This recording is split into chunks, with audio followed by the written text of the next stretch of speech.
नमस्कार, बहुत स्वागत है आपका शहर के संग्राम में। मैं हूं रीनू। पंचायत और निकाय चुनाव की तारीखों का जल्द ऐलान हो जाएगा। तो आज टीकमगढ़ नगर पालिका का हाल जानेंगे। क्या थे सियासी दलों के दावे, कितने हुए पूरे, कितने रह गए अधूरे, क्या कहती है टीकमगढ़ की जनता, देखिए खास रिपोर्ट।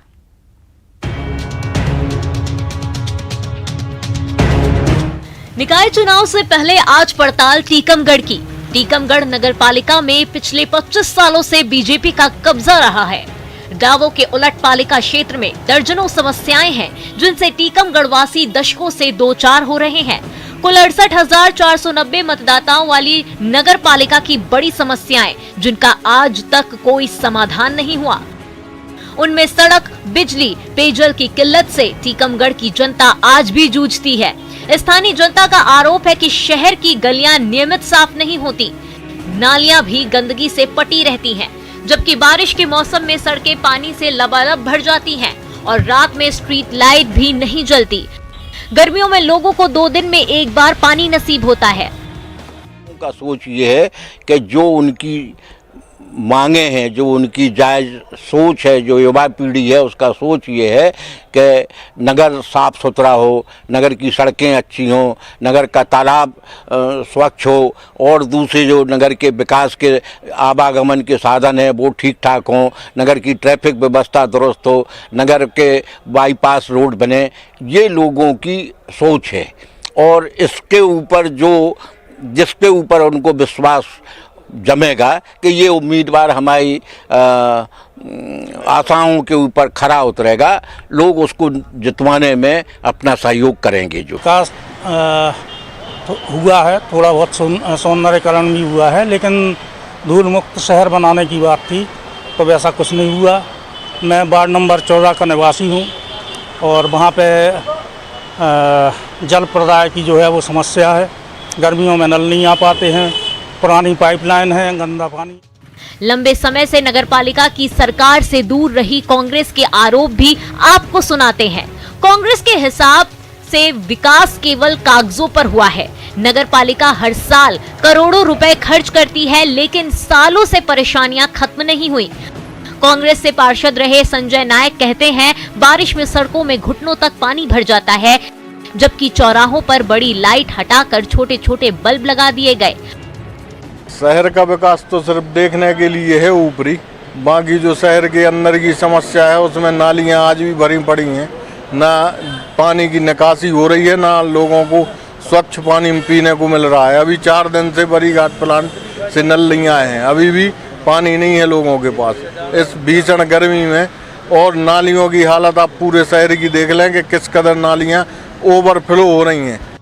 हालांकि पूर्व नगर पालिका अध्यक्ष लक्ष्मी राकेश गिरी की माने तो उन्होंने अध्यक्ष रहते दर्जनों विकास के काम कराए। शहर में कई पार्कों का निर्माण कराया, महिला पार्क भी बनवाए, शमशान घाटों का निर्माण कराया, यानी शहर का विकास करने में कोई कसर नहीं छोड़ी। जनता जो गरीब जनता होती है तो उनको काफ़ी दिक्कत आती थी, इसलिए इसके लिए हमने रैन बसेरा का निर्माण कराया और साथ ही हमने मुक्ति धाम का भी यहाँ हमने निर्माण कराया। शहर में कई मुक्ति धाम हमने अपने कार्यकाल में निर्माण कराए और साथ ही मैंने वो भी कराया महिला पार्क।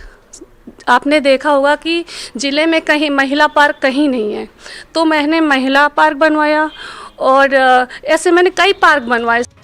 खासकर जानकारी आपको देते चलें, दरअसल एक ही परिवार के 2 सदस्य जिन्हें जनता ने शहर की सेवा का भरपूर मौका दिया, यानी नगरपालिका की पूर्व अध्यक्ष रही लक्ष्मी गिरी और वर्तमान विधायक राकेश गिरी। लक्ष्मी गिरी के पति राकेश गिरी भी टीकमगढ़ नगरपालिका के अध्यक्ष रह चुके हैं। बहरहाल शहर के विकास के दावों की हकीकत का अंदाजा अब तक तो आपको पता लग चुका होगा। परेशान जनता और हकीकत बयां करती तस्वीरें देख अब चुनाव आपको करना है। टीकमगढ़ से राजीव रावत के साथ bureau report, news 18, Madhya Pradesh, Chhattisgarh. Khargone की जीवनदायिनी कुंदा नदी 2 दशकों से प्रदूषण के चलते बदहाली के आंसू बहा रही है। हर चुनाव में कुंदा नदी प्रमुख चुनावी मुद्दा होती है, लेकिन जीतने के बाद कोई जनप्रतिनिधि इसकी सुध नहीं लेता।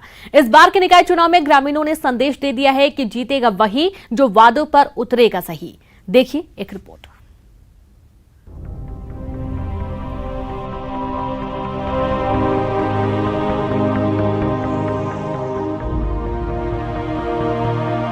जलकुंभी के मकरजाल से लबालब ये खरगोन की जीवनदायिनी कुंदा नदी है।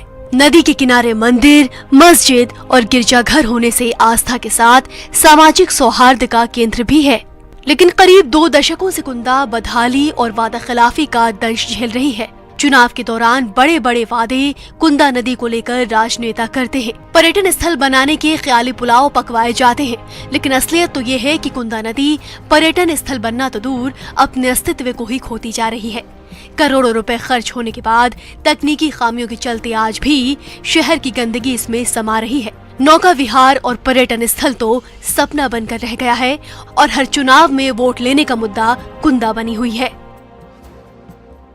को लेके क्या कहना चाहेंगे? कुंदा 20 साल से करीबन साफ सफाई नहीं हो रही है। 2-3 साल पहले अभियान चलाया था, 2-4 दिन अभियान चला, उसके बाद अभियान बंद हो गया और 2 साल से अभी साफ सफाई नहीं हो रही। बहुत गंदगी बढ़ा, आप सामने देख रहे हो, बहुत ज़्यादा गंदगी बढ़ा है। सर यहाँ पर जैसे कुंदा नदी है, जैसे 2-3 मंदिर हैं, यहाँ पर गणेश मंदिर है, गिरजा है, मस्जिद है, तो थोड़े अच्छी सी सफाई वगैरह भी रखना चाहिए। जब भी मतलब चुनाव होते हैं, मुद्दा आता है, तब हर कोई बोल देता है कि यहाँ पर करवाएंगे, लेकिन अभी तक ऐसा कुछ हुआ ही नहीं है, जैसे गंदगी पड़ी हुई है।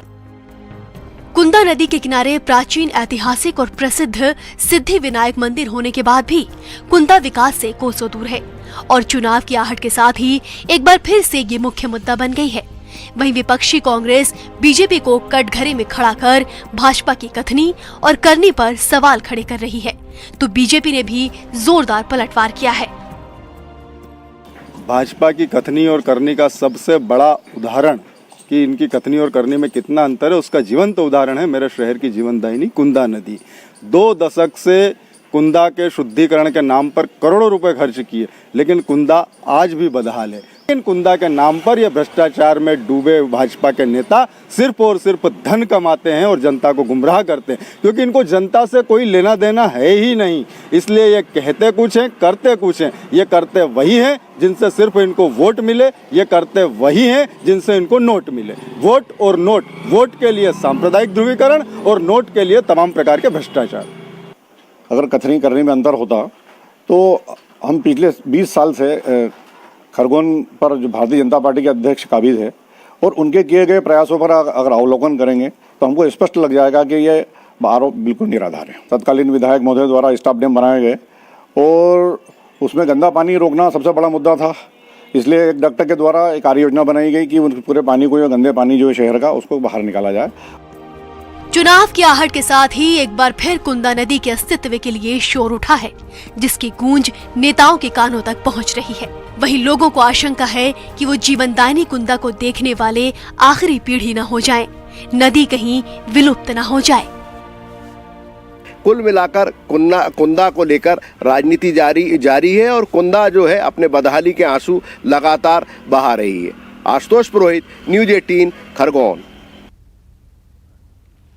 नगरीय निकायों के चुनाव के फैसले के साथ ही चुनावी सरगर्मियां तेज हो गई हैं और चुनावी मुद्दे भी। दतिया नगर पालिका में वैसे तो इस बार कई मुद्दे हैं, लेकिन लोगों का मानना है कि पेयजल मुख्य मुद्दा बन सकता है।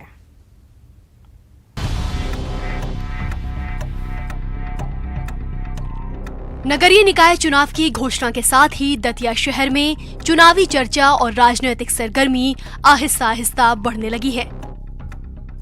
दतिया नगर पालिका में 15 साल पहले तक करीब 65,000 मतदाता थे, जो आज बढ़कर 1.5 लाख के करीब हो गए हैं। आबादी बढ़ने के साथ ही हर चुनाव में घमासान भी बढ़ता गया।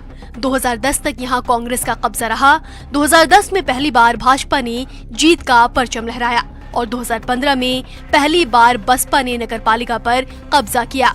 वैसे तो इस चुनाव में पेयजल, सीवर लाइन, गलियों में सीसी रोड सहित कई मुद्दे रहेंगे, लेकिन राजनीति के जानकार और आम मतदाताओं का मानना है कि पेयजल और सीसी रोड मुख्य मुद्दे हैं।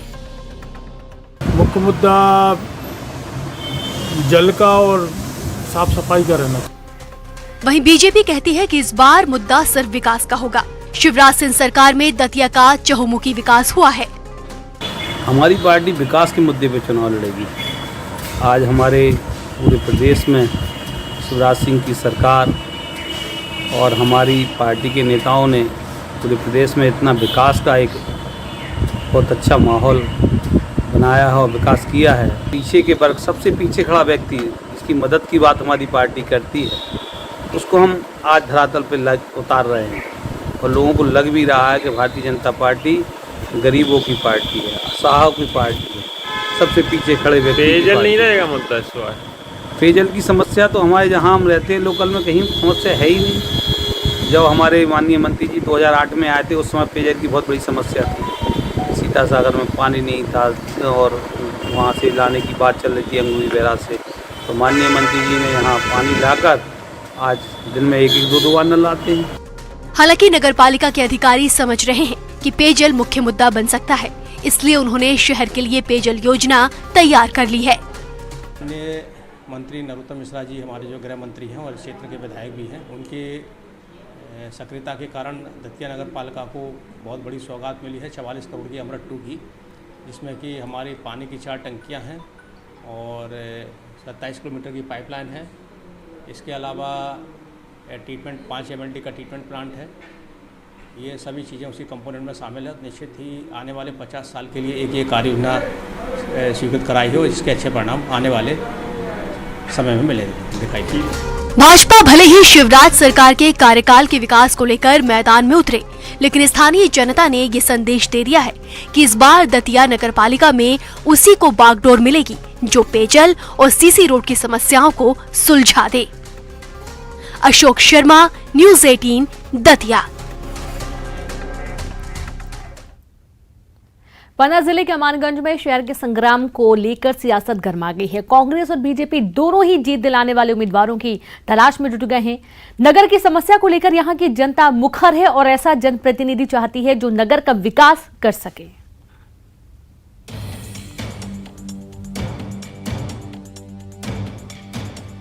शहर के संग्राम का बिगुल बज चुका है। ऐसे में अमानगंज नगर परिषद को लेकर सियासी सरगर्मी तेज हो गई है। बीजेपी और कांग्रेस ने उम्मीदवारों के लिए सर्वे भी कराना शुरू कर दिया है। अमानगंज में कुल 11,236 मतदाता हैं। 5,546 महिला तो 5,689 पुरुष मतदाता हैं।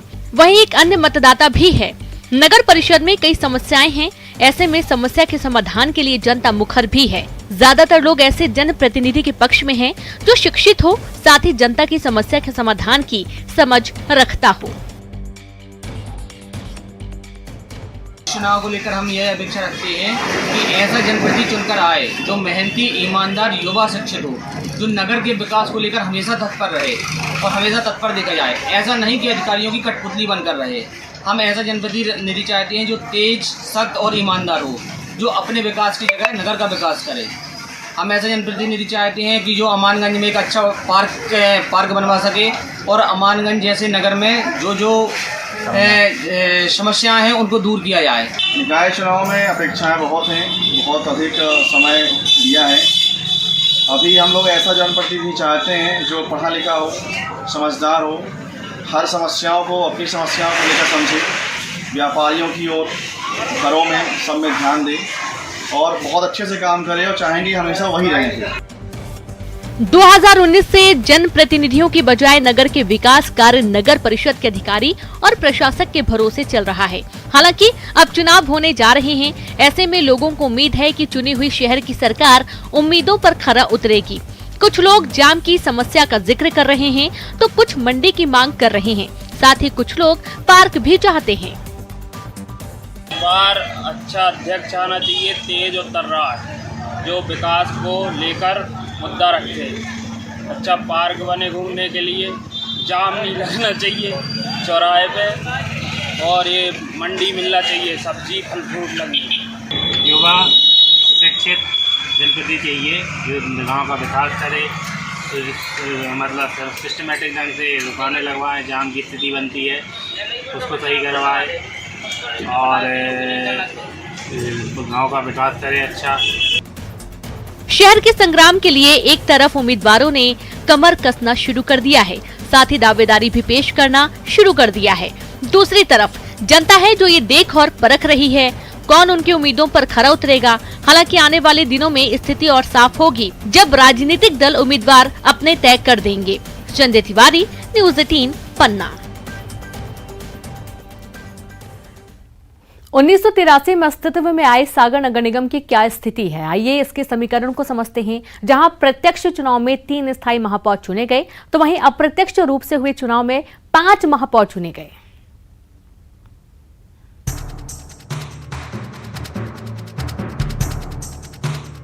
नगर निगम सागर क्षेत्र के लिए प्रत्यक्ष चुनावों ने लंबी नगर सरकारें दी हैं।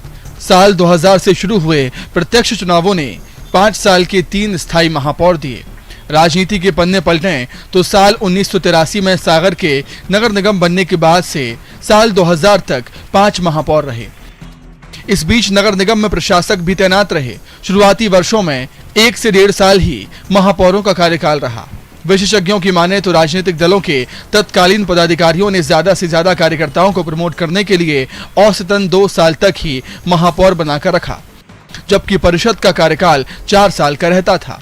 काफ़ी विकास देखने को मिल रहा है, चूँकि ये बदलाव है नए दौर का और भाजपा इस बदलाव के लिए तैयार है। और जहाँ तक बात करें हम शहर के विकास की, तो हर एक चीज़ का एक समय होता है और समय के साथ चीज़ें परिवर्तित होती हैं। आज हमारे सागर में भी बहुत सारी चीज़ें ऐसी हो रही हैं, नए रोड बन रहे हैं स्मार्ट सिटी के द्वारा, तालाब का भी निर्माण हो रहा है। आने वाले समय में सागर में आपको देखने को मिलेगा कि जो विकास कार्य हैं वो बहुत तेज़ गति से चल रहे हैं। लगातार भ्रष्टाचार, लगातार जनता को मूर्ख बनाना और विकास के नाम पर केवल सड़कों के नाम पर गड्ढे दे देना, तालाब की जिसकी एक बात बड़ी हमारे सागर में होती है, उस तालाब सफाई के नाम पर उस तालाब के साथ उस तालाब का चीरहरण कर देना, ऐसी तमाम सारी बातें हैं जो भारतीय जनता पार्टी के ऊपर से लेकर नीचे तक इनके पास ब्रांड नेम है, इनके पास योजनाओं के नाम है, धरातल पे कुछ नहीं है और वो हम सागर में देख रहे हैं। नगर निगम के 48 वार्ड हैं। 48 वार्डों वाली नगर निगम सागर में पिछली बार सबसे ज्यादा वार्डों पर बीजेपी पार्षद का कब्जा रहा। लगभग 26 वार्ड बीजेपी, 11 कांग्रेस, 10 निर्दलीय और 1 बसपा के पास थी। लेकिन चुनाव में हर साल प्राथमिकता से उठाए जाने वाले मुद्दे 22 साल में भी नहीं सुलझ पाए। सागर शहर की सड़कों का चौड़ीकरण, बाईपास लाखा बंजारा झील का सौंदर्यीकरण, शहर के मुख्य बाजार में पार्किंग की व्यवस्था, राजघाट पाइपलाइन, डेयरी विस्थापन, ट्रांसपोर्ट नगर, ये हर मुद्दे चुनाव में रहते हैं। लेकिन नेताओं और अफसरों की दिलचस्पी न होने से ये काम अभी भी बाट जो रहे हैं। इस पर आम लोगों की राय भी जान लीजिए। जल्दी चुनाव होने वाले हैं।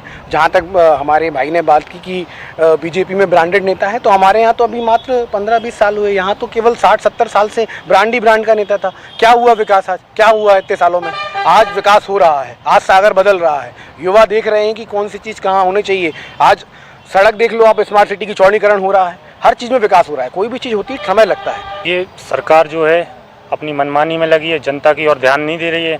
रही भ्रष्टाचार की बात, और तो तालाब से लेकर नाली तक में सिर्फ भ्रष्टाचार बह रहा है और कुछ नहीं है।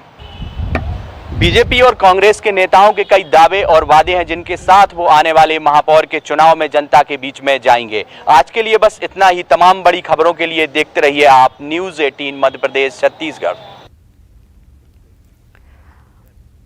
मध्य प्रदेश में भीषण गर्मी के बीच नगरीय निकाय के चुनाव होने जा रहे हैं और ऐसे में पानी का मुद्दा सबसे ज्यादा अहम बन गया है, क्योंकि शहरों से लेकर गांवों तक पानी की समस्या है। और यही वजह है कि अपनी जीत पक्की करने के लिए पार्षद पद के दावेदार खुद टैंकर चलाकर लोगों तक पानी पहुंचा रहे हैं, जिससे जनता की सहानुभूति हासिल की जा सके। देखिए रिपोर्ट।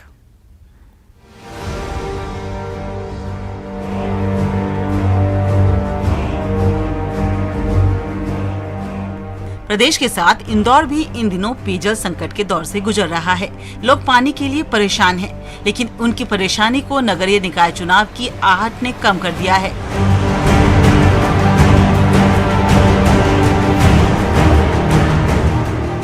दरअसल अब लोगों तक पानी पहुंचाने के लिए मेयर से लेकर पार्षद पद के दावेदार खुद टैंकर लेकर लोगों तक पहुंच रहे हैं। प्राइवेट टैंकरों की मदद से पानी की सप्लाई कर रहे हैं, जिससे जनता आक्रोशित ना हो और उनकी जीत पक्की कर दे। जैसे अब ये 800 से 900 जो घर पे तो पानी की अभी तक टंकी की लाइन भी नहीं डली है, मतलब सप्लाई भी नहीं है, पानी टंकी से सप्लाई भी नहीं है, सिर्फ कोई भगवान भरोसे ही चल रहा है कि ये बेचारे इधर उधर से ला रहे थे। लेकिन मधु वर्मा जी ने बोला कि यार मैं अपन 12 महीने टैंकर चला के इनकी सुविधा, जब तक यह लाइन नहीं डलेगी जब तक हम टैंकर से इनका पानी का सप्लाई करेंगे। दूर दूर से लाना पड़ता था, बोरिंग का ही पानी मिलता था, वो भी पीने में अच्छा नहीं लगता था। तो अभी तो ये पानी पीने का आ रहा है अच्छे से। प्रदेश की आर्थिक राजधानी इंदौर में पानी का संकट लगातार बना हुआ है, लेकिन जिम्मेदारों का ध्यान इस ओर नहीं है। जबकि राज्य के जल संसाधन मंत्री तुलसी सिलावट खुद इसी शहर में रहते हैं, वे भी शहर के लिए कोई ठोस योजना नहीं बना पा रहे हैं। यही वजह है कि नगरीय निकाय चुनाव में पानी का मुद्दा हावी रहने वाला है। कांग्रेस का तो स्पष्ट कहना है कि वो चुनाव में पेयजल संकट बड़ा मुद्दा बनाएगी। शहर में 20 साल से बीजेपी के महापौर और पार्षद हैं, लेकिन पानी जैसी मूलभूत जरूरत का इंतजाम नहीं किया गया। जनता इसका अब जवाब देने वाली है। निश्चित तौर पर पानी सबसे सर्वप्रथम मुद्दा रहेगा। पानी इसलिए भी रहेगा कि अगर जो व्यक्ति इस इंदौर में रहता है उसको एक बाल्टी के लिए सुबह 2 घंटे भटकना पड़ता है और सारे टैक्सेस वो देता है, तो नगर निगम पे उसका अधिकार है कि उसको पानी नल में मिलना चाहिए। और अगर पानी नहीं मिल रहा है तो ऐसी परिषद को कभी भी जनता नहीं चुनेगी। पेयजल संकट को लेकर जहां कांग्रेस बीजेपी पर निशाना साध रही है, तो वहीं बीजेपी भी पलटवार कर रही है। बीजेपी नेता और मेयर के टिकट के दावेदार मधु वर्मा का कहना है कि कांग्रेस पानी का मुद्दा बना रही है। यदि वास्तव में जनता की तकलीफ से वो इत्तेफाक रखती है, तो कांग्रेसियों को जनता के बीच जाकर उनकी परेशानी दूर करनी चाहिए। हम लोग खुद अपने टैंकर लेकर जनता के बीच पहुँच रहे हैं, क्योंकि जनता की तकलीफ हम लोग देख नहीं सकते। भीषण गर्मी में जनता को पानी उपलब्ध कराना हमारी जिम्मेदारी है, इस पर राजनीति नहीं होनी चाहिए। बहरहाल इंदौर शहर की जनसंख्या 40 लाख के पार है। ऐसे में इतनी बड़ी तादाद को पानी मुहैया कराना नगर निगम के लिए भी चुनौती से कम नहीं है। शहर की जनसंख्या के हिसाब से 800 mld पानी की जरूरत है, लेकिन अभी शहर में 540 mld पानी ही उपलब्ध हो पा रहा है। ऐसे में लोग परेशान हैं और इसका आक्रोश भी चुनाव में दिखाई देने वाला है। यही वजह है कि दावेदार जनता को खुश करने के लिए पानी की उपलब्धता बढ़ाने में लगे हुए हैं। इंदौर से न्यूज़ 18 के लिए अरुण त्रिवेदी की रिपोर्ट। और इसी के साथ शहर के संग्राम में इतना ही। नमस्कार।